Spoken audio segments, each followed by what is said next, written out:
Okay, so you want to own a hospital. Imagine the building is busy from the moment you arrive. Almost every bed is occupied. The emergency room is packed. Operating rooms are in use. The MRI runs all day. Doctors, nurses, pharmacists, technicians, cleaners, security staff, and billing teams are all moving at once. Hundreds of millions of dollars can flow through a large hospital every year. From the outside, this looks exactly like what an owner should want. More patients, more activity, more revenue. A hospital that is almost full. So naturally, you would expect more profit.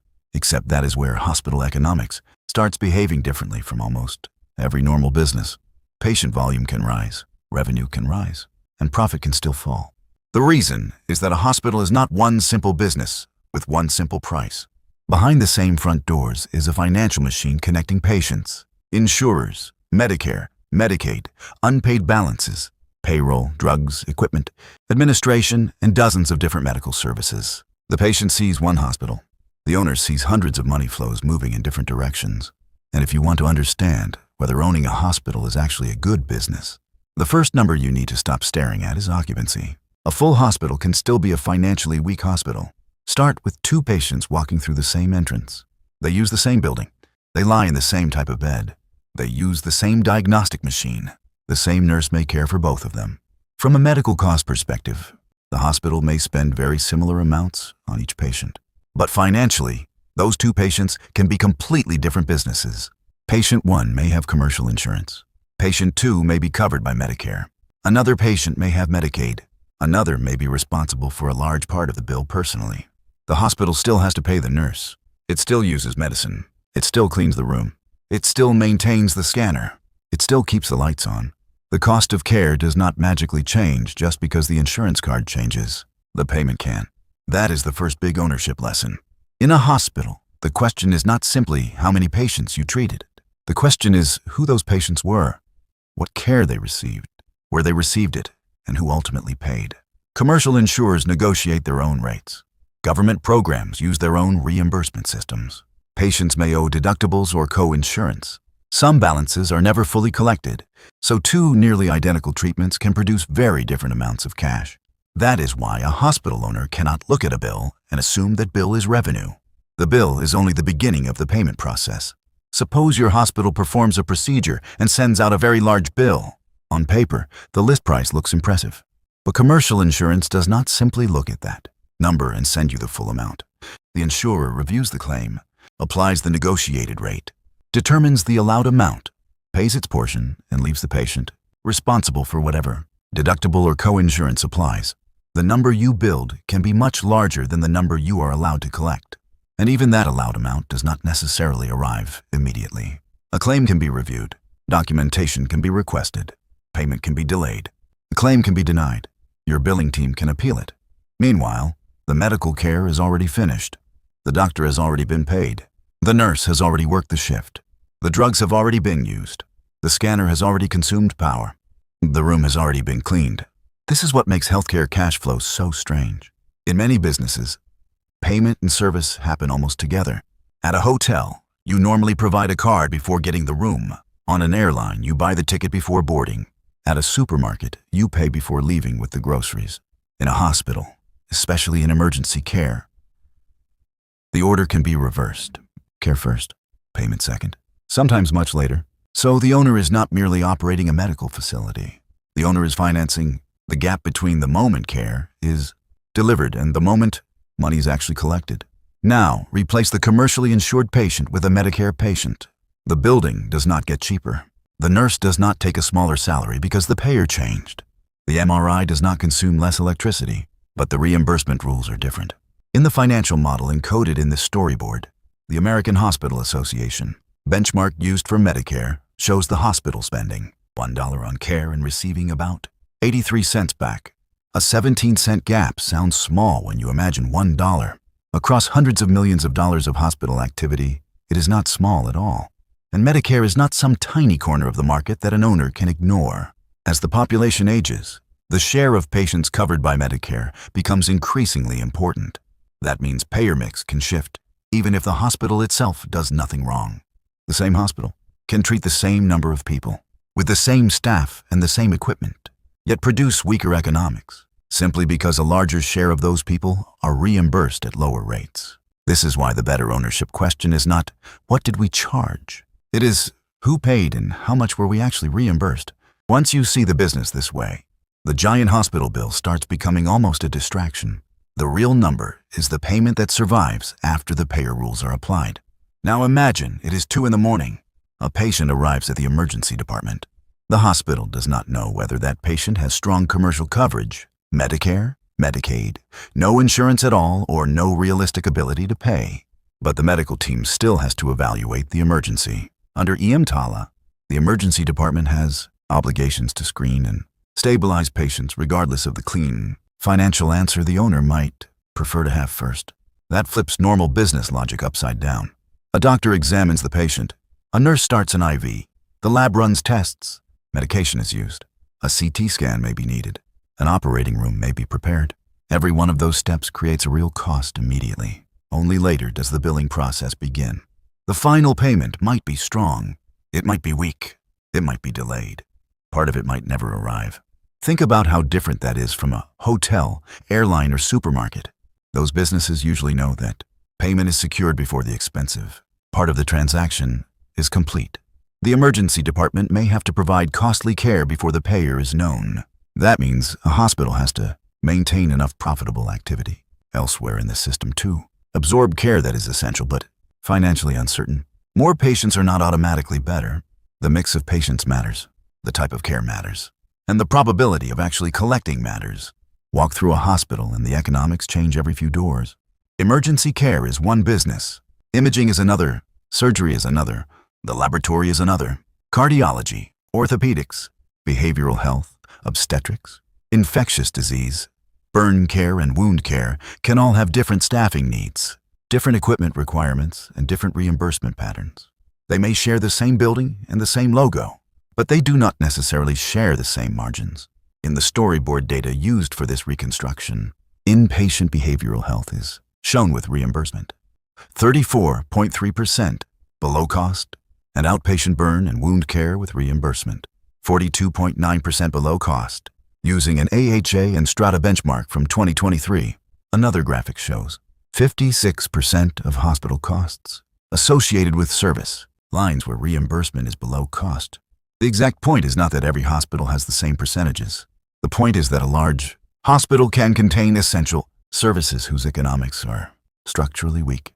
Those services still matter to the community. A family still needs obstetrics. An injured worker still needs wound care. A patient in crisis still needs behavioral health. The owner cannot evaluate the hospital as if every department produces the same return. Instead, profitable or better reimbursed service lines may have to subsidize weaker ones. A scheduled procedure with strong commercial reimbursement can help support essential care that is reimbursed below cost.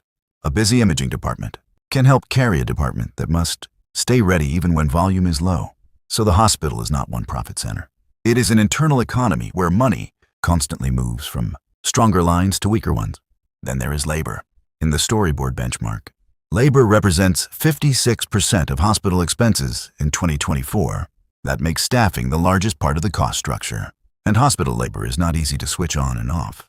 You need nurses, physicians, pharmacists, respiratory therapists, technicians, laboratory staff, cleaners, security, administrators, and billing specialists.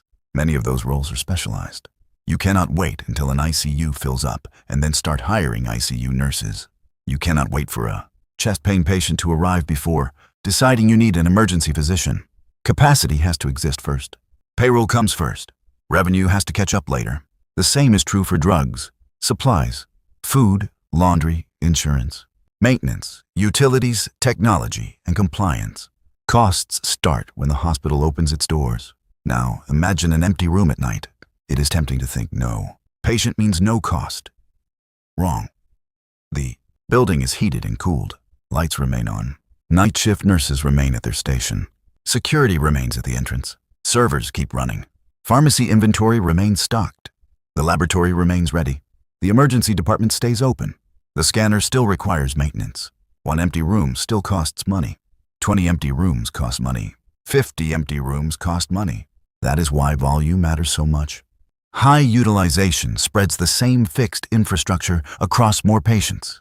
Low utilization forces fewer patients to carry the cost of the same system. A hospital can look cheap to buy because its building is discounted. But if the local market cannot support enough financially viable activity, you may not be buying a bargain. You may be buying overhead. Now put the pieces together.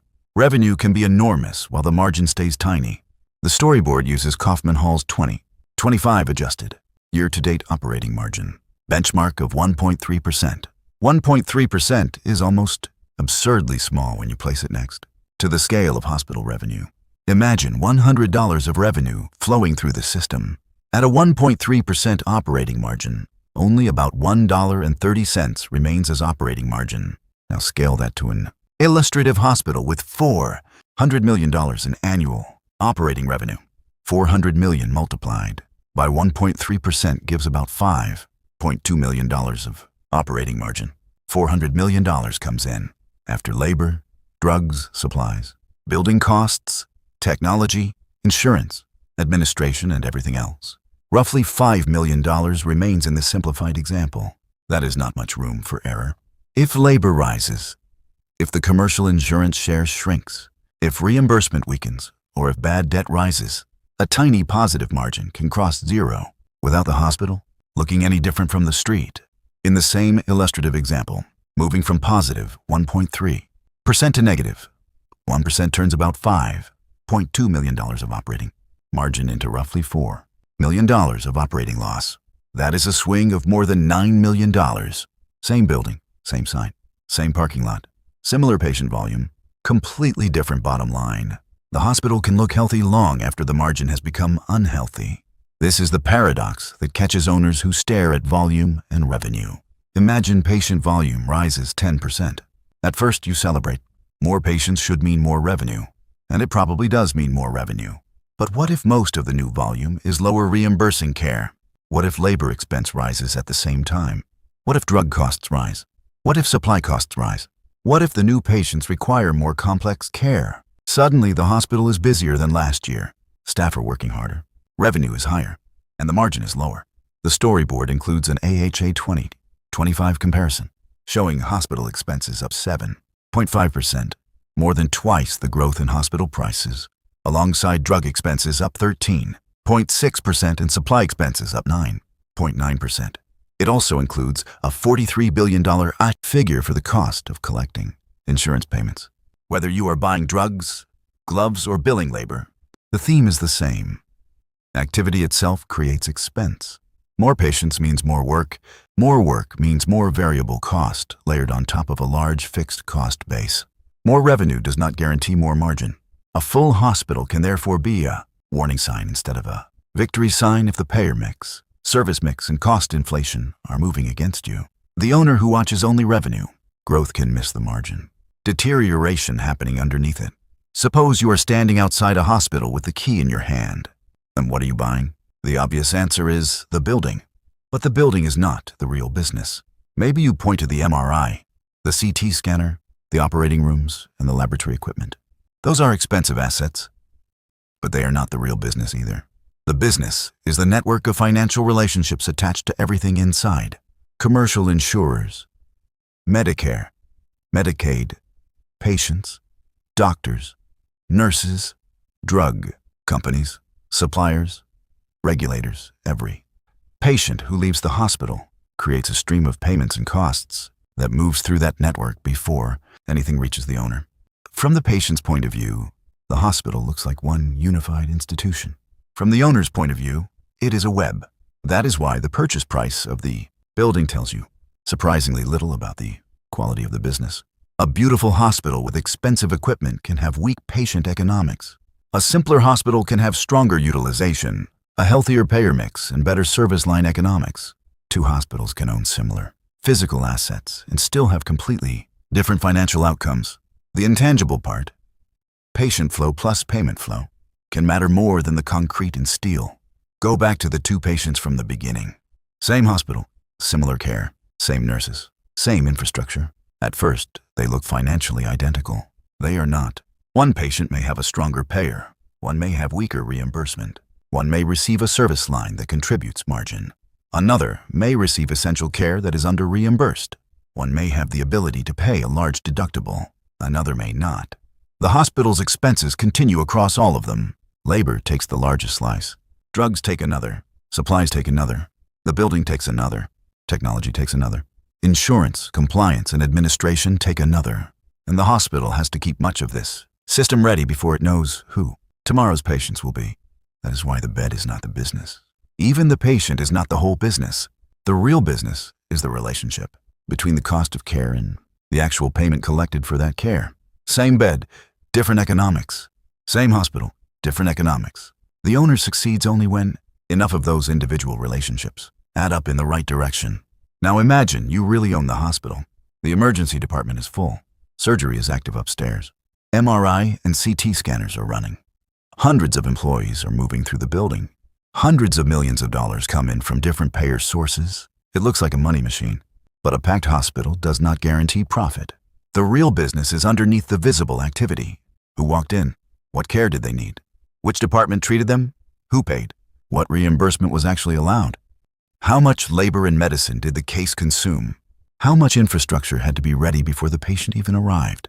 Get payer mix, utilization, labor, and reimbursement right, and the hospital can produce a healthy result. Get only a few of those numbers wrong and an enormous revenue column can sit on a margin near zero. This is why the number of beds does not tell you whether the hospital is good. The number of patients does not tell you. Not even revenue tells you.